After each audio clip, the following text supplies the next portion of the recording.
Čemu služi aktivni ugalj, kako ga treba koristiti i ko ne sme da ga koristi?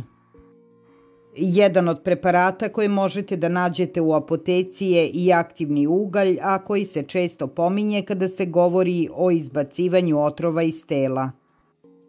A najvažnije je znati čemu on zapravo služi i kako treba da se koristi, kao i to ko ne sme da ga koristi. Aktivni ugalj pre svega nije običan ugalj koji nastaje sagorevanjem drveta. On se dobija specijalnim procesom obrade običnog uglja zagrevanjem u prisustvu gasova. Tim specijalnim procesom aktivni ugalj dobija mnogo više sitnih malih rupica koje mu povećavaju površinu. Aktivni ugalj se unosi u organizam oralno, to jest kapsulama koje se piju. Mnogi ih koriste i u vidu praha koji nanose na lice ili zube.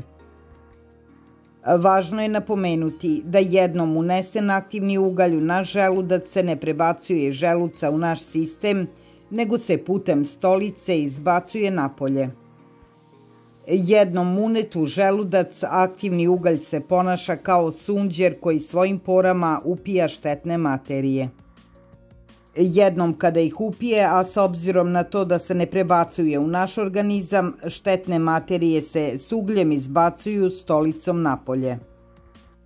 Aktivnom uglju je potrebno izvesno vreme da počne da deluje između 1 do 4 sata. Iako postoji sumnja da se desilo trovanje, treba ga uzeti što pre, jer nema svrhe koristiti ga onda kada je neki toksin već prešao u naš sistem. Njegova glavna uloga je sledeća. Kod trovanja, sposobnost vezivanja toksina je njegovo glavno svojstvo, pa različita trovanja predstavljaju dobar razlog za njegovo korišćenje. Tu treba izdvojiti trovanja lekovima, ali i drugim toksinima. Treba ga uzeti u periodu od 1 sata od trovanja, jer posle toga se toksini preuzimaju u organizam i njegovo dejstvo slabi. Takođe, važno je napomenuti da on ne deluje na sva trovanja, pa recimo ne deluje na trovanja alkoholom, teškim metalima, gvožđem. Smanjuje gasove u stomaku, ublažava mamurluk. Terapija proliva, ali u smislu skupljanja toksina koji ga izazivaju. Naravno, glavni lek za proliv su probiotici. Higijena usta i zuba. Aktivni ugalj se može naći u mnogo preparata za usta i zube. Interesantno je napomenuti da nije lako naći ciljano istraživanje koje jasno pokazuje da je aktivni ugalj baš dobar za sve, kao što mnogi tvrde. Stoga, pre svega, treba izdvojiti njegovo prvo dejstvo u sprečavanju trovanja kao glavno. Aktivni ugalj spada u sigurnije preparate na tržištu medicinskih sredstava. Tome najviše doprinosi činjenica da se ne resorbuje u naš sistem, već da ostaje u crevima i izbacuje stolicom. Ipak postoje neka ograničenja i upozorenja koje treba navesti.